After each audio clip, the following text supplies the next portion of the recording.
let's talk about my real self and ideal self. Real self, I'm the kind of person who is quick to suspect, quick to get angry, and I don't want to be told when I know I'm the right one. But when I'm wrong, it's okay. I accept what my mistake is because I'm afraid when I see people fighting when someone seeing me drunk on the corner.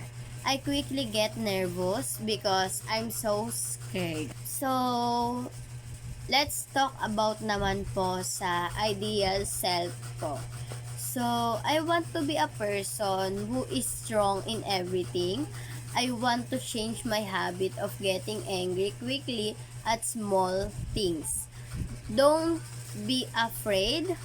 The type that I want to change all the habit that I feed myself.